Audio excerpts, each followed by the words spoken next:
Hello students, welcome to CBC topper. যে কোনো এক্সামিনেশনে ভালো ফল করার জন্য যেটা প্রয়োজন হয় সেটা হচ্ছে প্র্যাকটিস। এবং আজকের এই ক্লাসে আমরা ক্লাস 12-এর সেমিস্টার 3-র যে বায়োলজিক্যাল সায়েন্স, সেই বায়োলজিক্যাল সায়েন্সের একটা প্র্যাকটিস সেট করব। এবং যেখানে ফুল মার্কস হচ্ছে 35, অর্থাৎ 35 নম্বর ফুল মার্কস, সময় হচ্ছে 1.5 ঘন্টা। তো আমরা এত সময় নেব না, আমরা যত দ্রুত সম্ভব প্রতিটা প্রশ্নের উত্তর একদম বুঝে অ্যান্সার করব। তো প্রথম যে প্রশ্নটি আছে সেটি কি রয়েছে সেটা দেখা যাক। প্রথম প্রশ্ন রয়েছে, ডিম্বক বৃন্তর সাথে যে স্থানে মিলিত হয় তা হলো অপশন এ ভ্রূণপোষক কলা, অপশন বি ডিম্বক মূল, অপশন সি ডিম্বক নাভি, অপশন ডি ডিম্বক রন্ধ্র। তো ডিম্বক মানে ওভিউল, আর ডিম্বক বৃন্ত যেটা হচ্ছে অ্যাকচুয়ালি চেলাজা, তো তারা পরস্পর যে বিন্দুতে মিলিত হয় তাকে বলা হয় হাইলাম। তো যার বাংলা হচ্ছে ডিম্বক নাভি, সেই জন্য সঠিক উত্তরের ক্ষেত্রে অপশন সি ডিম্বক নাভি বলবো। ডিম্বক এবং ডিম্বক বৃন্ত যে স্থানে মিলিত হয় তা হলো ডিম্বক নাভি। দ্বিতীয় প্রশ্ন, নিচের কোন বক্তব্যটি সঠিক নয়? অপশন এ সঠিক নয়, প্রশ্নটা ভালো করে দেখবেন যে সঠিক নয় কিন্তু। অপশন এ অনেক প্রজাতির পরাগরেণু অ্যালার্জি সৃষ্টি করে, অবশ্যই এটা সঠিক। বি বলছে ফসল উৎপাদনের প্রক্রিয়া তরল নাইট্রোজেনে সংরক্ষিত পরাগরেণু ব্যবহার করা হয়, একদম সঠিক। অপশন সি ট্যাপেটাম পরাগধানের বিদারণে সাহায্য করে, ট্যাপেটাম কিন্তু পরাগধানের বিদারণে সাহায্য করে না। ট্যাপেটাম অ্যাকচুয়ালি পরাগরেণুর পুষ্টি প্রদানে সাহায্য করে, সেই জন্য অপশন সি হয়ে যাবে সঠিক, কারণ এটি সঠিক নয়। 3 দাগের প্রশ্নে আসি। গেইটনোগামির ক্ষেত্রে যে প্রক্রিয়াটি ঘটে সেটি হলো অপশন এ একটি উদ্ভিদের ফুলের পরাগরেণু ওই উদ্ভিদেরই অন্য ফুলে নিষিক্ত করে, অপশন বি একটি ফুলের পরাগরেণু ওই ফুলেরই ডিম্বাণুকে তথা ফুলকে নিষিক্ত করে, অপশন সি একটি উদ্ভিদের পরাগরেণু একই প্রজাতির অন্য উদ্ভিদের ফুলকে নিষিক্ত করে, অপশন ডি একই উদ্ভিদের পরাগরেণু ভিন্ন প্রজাতির উদ্ভিদের ফুলকে নিষিক্ত করে। তো গেইটনোগামি কথার অর্থটা কি? গেইটনোগামি মানেই হচ্ছে যখন একই উদ্ভিদের দুটো ভিন্ন ফুলের মধ্যে পরাগযোগ হবে। সুতরাং এক্ষেত্রে সঠিক উত্তর হয়ে যাবে অপশন এ। 4 দাগের প্রশ্নে ফিরে আসা যাক। দ্বিনিষেক পদ্ধতিটি হলো অপশন এ একটি ডিম্বাণুর সাথে দুটি পুংগামেটের মিলন, অপশন বি দুটি মেরু নিউক্লিয়াসের সাথে একটি পুংগামেটের মিলন, অপশন সি একটি পরাগনালীর দুটি পুংগামেটের সাথে দুটি ভিন্ন ডিম্বাণুর মিলন, অপশন ডি সিনগ্যামি ও ত্রৈধ মিলন। তো দেখুন, একটি ডিম্বাণুর সাথে দুটি পুংগামেটের মিলন তো হয় না।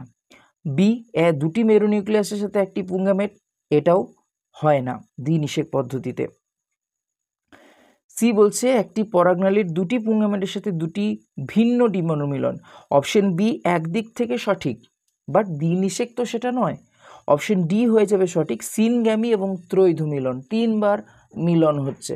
কি কি মিলন হয় না, প্রথমে একটা পুংগামেট মিলিত হয় নির্ণীত নিউক্লিয়াসের সাথে, এবং এই নির্ণীত নিউক্লিয়াস সৃষ্টি হওয়ার সময় দুটো মেরু নিউক্লিয়াসের মধ্যে মিলন হচ্ছে। তাহলে প্রথম মিলনটা হচ্ছে দুটো মেরু নিউক্লিয়াসের মধ্যে, দ্বিতীয় মিলন হচ্ছে একটা পুংগামেটের সাথে নির্ণীত নিউক্লিয়াসের, আর তৃতীয় মিলন হচ্ছে একটি পুংগামেটের সাথে ডিম্বাণুর, সেই জন্য এটা ত্রৈধ মিলন। 5 দাগের প্রশ্নে আসা যাক। 5 দাগের প্রশ্নটি বলছে নিম্নলিখিত বিবৃতিগুলির মধ্যে সঠিক বিবৃতিটি নির্বাচন করো। অপশন এ ঘাস জাতীয় উদ্ভিদের বীজ অসস্যল, অসস্যল মানে তাদের আমরা দেখব এন্ডোস্পার্মের মধ্যেই তাদের খাদ্য সঞ্চয় থাকে। অপশন বি আম একটি পার্থেনোকার্পিক ফল, অপশন সি ভুট্টা দানার প্রোটিনে সমৃদ্ধ অ্যালিওরন স্তর থাকে, অপশন ডি বন্ধা গর্ভকিশোরকে স্ট্যামিনোড বলে। তো এক্ষেত্রে সঠিক যেটি সেটি হচ্ছে অপশন সি, ভুট্টা দানার প্রোটিনে অ্যালিওরন স্তর থাকে। অন্যদিকে ঘাস জাতীয় উদ্ভিদের বীজ হচ্ছে অবশ্যই শস্যল, আম তো পার্থেনোকার্পিক ফল নয়, এবং বন্ধা গর্ভকিশোরকে স্ট্যামিনোড না, বন্ধা গর্ভকিশোরকে বলা হয় পিস্টিলোড। 6 প্রশ্নে আসি, যেখানে স্তম্ভ মেলাতে হবে। আপনারা ফার্স্ট ভিডিওটাকে পজ করে দিন, তারপর আমার অ্যান্সারের সাথে মিলিয়ে নেবেন। স্তম্ভ 1-এ রয়েছে প্লাসেন্টা, জোনা পেলুসিডা বা আলভোইউরেথ্রাল গ্রন্থি, এবং অপশন ডি আছে লেডিকোষ। স্তম্ভ 2-এ রয়েছে অ্যান্ড্রোজেন, এইচসিজি, ডিম্বাণুর আবরণ, পেনিসকে পিচ্ছিল করে। তো প্লাসেন্টা, প্লাসেন্টা থেকে যে হরমোন খরিত হয় সেটা হচ্ছে এইচসিজি, সেই জন্য এর সাথে হয়ে যাবে 2। জোনা পেলুসিডা হচ্ছে ডিম্বাণুর আবরণ, সেই জন্য বি এর সাথে হয়ে যাবে 3। সি হচ্ছে বাল্বো ইউরেথ্রাল গ্রন্থির ক্ষরণ পেনিসকে পিচ্ছিল করে, হয়ে যাবে 4। আর লেডিক কোষ, এখান থেকে অ্যাকচুয়ালি টেস্টোস্টেরন হরমোন খরিত হয়, যেটি হচ্ছে এক ধরনের অ্যান্ড্রোজেন, সেই জন্য 4-এর সাথে হয়ে যাবে 1। সুতরাং যে অপশনটা ABCDর মধ্যে এইগুলো পূরণ করছে সেটাই হবে সঠিক উত্তর। 7 দাগের প্রশ্নে আসি।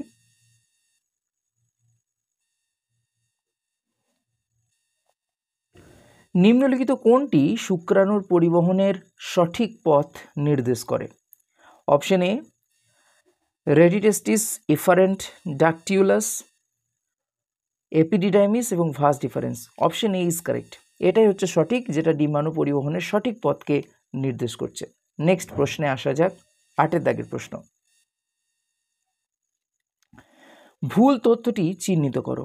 অপশন এ LH ও FSH উভয়ই ওভিউলেশন প্রক্রিয়া নিয়ন্ত্রণ করে, একদম সঠিক। অপশন বি ফলিকুলার দশায় LH ও FSH এর মাত্রা হ্রাস পেতে থাকে। অপশন সি LH লেডিক কোষ থেকে অ্যান্ড্রোজেনের ক্ষরণকে উদ্দীপিত করে। অপশন ডি FSH সার্টোলি কোষকে উদ্দীপিত করার দ্বারা স্পারমিওজেনেসিস প্রক্রিয়ায় সাহায্য করে। তো এক্ষেত্রে যেটা ভুল সেটি হচ্ছে অপশন বি, ফলিকুলার দশায় LH এবং FSH উভয়ের মাত্রা হ্রাস পায় না, অ্যাকচুয়ালি বৃদ্ধি পায়। 7 দাগের প্রশ্ন হয়ে গেল, 8 দাগের প্রশ্ন হয়ে গেল। নেক্সট প্রশ্ন 9 দাগের প্রশ্ন।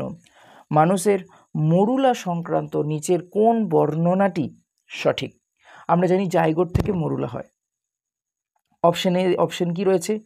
অবিভাজিত জাইগোটের তুলনায় এতে যথেষ্ট কম পরিমাণে সাইটোপ্লাজম এবং তৎসহ কম ডিএনএ থাকে। বি অবিভাজিত জাইগোটের এতে প্রায় সমান পরিমাণে সাইটোপ্লাজম এবং ডিএনএ থাকে। সি অবিভাজিত জাইগোটের তুলনায় এতে বেশি পরিমাণে সাইটোপ্লাজম ও বেশি ডিএনএ থাকে।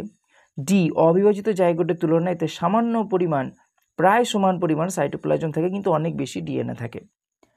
দেখুন, মরুল অ্যাকচুয়ালি সৃষ্টি হচ্ছে জাইগোটের ডিভিশনের ফলে, দ্যাট মিন্স কোষ বিভাজনের ফলে। এবার যদি কোষ বিভাজিত হয় তাহলে সাইটোপ্লাজমের পরিমাণও বাড়বে, ডিএনএর পরিমাণও বাড়বে, সেই জন্য অপশন সি হয়ে যাবে সঠিক উত্তর। 10 দাগের প্রশ্নে আসা যাক। নিচের দেওয়া চিত্রটিতে চিহ্নিত করা হয়েছে স্ত্রী জননতন্ত্র সংকলিত বিভিন্ন অংশ এবং সেখানে 1 থেকে 5 পর্যন্ত অংশসমূহের মধ্যে কোন 3টি সঠিকভাবে চিহ্নিত করা হয়েছে সেইগুলো আপনাকে দেখতে হবে। প্রথমে যেটি রয়েছে, দেখুন এখানে 1 নাম্বার, এটা কি ডিনোট করছে? এই যে 1 নাম্বার, এটা ডিনোট করছে অ্যাকচুয়ালি জরায়ুকে। 2 নাম্বারটা ডিনোট করছে অ্যাকচুয়ালি সার্ভিক্সকে। 6 নাম্বার এটা যোনিপথকে। 5 নাম্বার এটাও সার্ভিক্সকে। 3 নাম্বার যেটা ডিনোট করছে সেটি হচ্ছে ইনফান্ডিবুলামকে এবং 4 নাম্বার যেটি ডিনোট করছে সেটি হচ্ছে ফিমব্রিকে। একটু ভিডিওটা জুম করে নেবেন, তাহলে ব্যাপারটা বুঝতে পারবেন। এবার দেখা যাক অপশনের সাথে। অপশন এ 2 নাম্বার এন্ডোমেট্রিয়াম এবং 3 নাম্বার ইনফান্ডিবুলাম, 4 নাম্বার ফিমব্রি। না, 2 নাম্বার তো এন্ডোমেট্রিয়ামকে ডিনোট করছে না, 1 নাম্বার করছে। বি বলছে 3 number infundibulum, 4 number fimbriae, 5 number cervix. অবশ্যই option B is correct. 5 number তো সার্ভিক্স কি করছে। এখানে অপশন সি 6 নাম্বার সার্ভিক্স আছে না, 6 নাম্বার তো সার্ভিক্সকে না, 6 নাম্বার যোনিপথ বা ভ্যাজাইনাকে নির্দেশ করছে।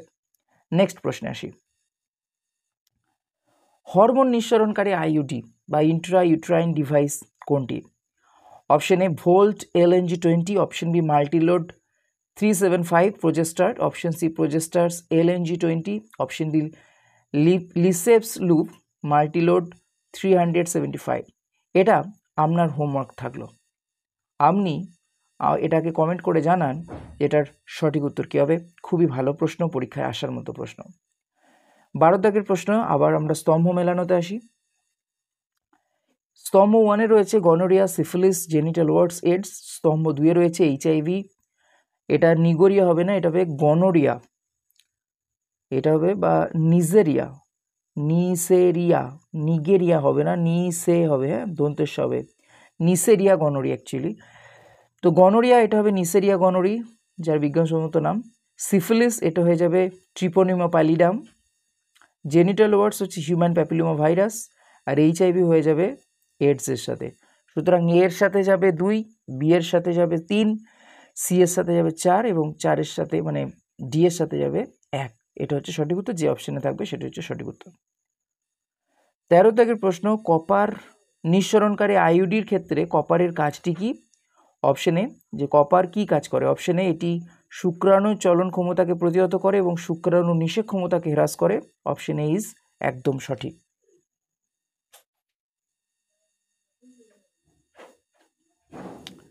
14 দাগের প্রশ্ন, নিম্নলিখিত কোন তথ্যটি সঠিক নয়? Option A test tube baby test টিউবের মধ্যে বৃদ্ধি লাভ করে। অবশ্যই এটাই সঠিক নয়। টেস্ট টিউব বেবি কখনোই টেস্ট টিউবের মধ্যে বৃদ্ধি লাভ করে না। টেস্ট টিউবের মধ্যে তার জাস্ট নিষেক ঘটানো হয়, তারপরে সেটা মাতৃদেহে বা যে পালিকা মাতার গর্ভে কিন্তু বৃদ্ধি লাভ করে। 15 দাগের প্রশ্ন, অ্যামনিওসেন্টেসিস প্রযুক্তির অনুমতিপ্রাপ্ত ব্যবহার হলো। অ্যামনিওসেন্টেসিসের মাধ্যমে আমরা কি করি? অপশন এ জন্মের আগে ভ্রূণের লিঙ্গ নির্ধারণ, অপশন বি কৃত্রিম গর্ভসঞ্চার, অপশন সি পালিকা মাতার জরায়ুতে ভ্রূণের স্থানান্তরণ, অপশন ডি জিনগত অস্বাভাবিকতার শনাক্তকরণ। তো অ্যামনিওসেন্টেসিস প্রযুক্তির মাধ্যমে যেটি করা হয় সেটা হচ্ছে অপশন ডি, জিনগত অস্বাভাবিকতার শনাক্তকরণ রয়েছে কিনা সেটি জানা যায়। সুতরাং আজকের ক্লাস আমরা 15 অবধি করছি। ক্লাসটি কেমন লাগলো অবশ্যই কমেন্ট করে জানান। পরের পার্টটা অবশ্যই পরের ভিডিওতে আমরা নিয়ে আসবো, আর নইলে ক্লাসটি অনেক লেন্দি হয়ে যাবে। তো অবশ্যই কোনো ডাউট থাকলে কমেন্ট সেকশনে জানাবেন। Thank you.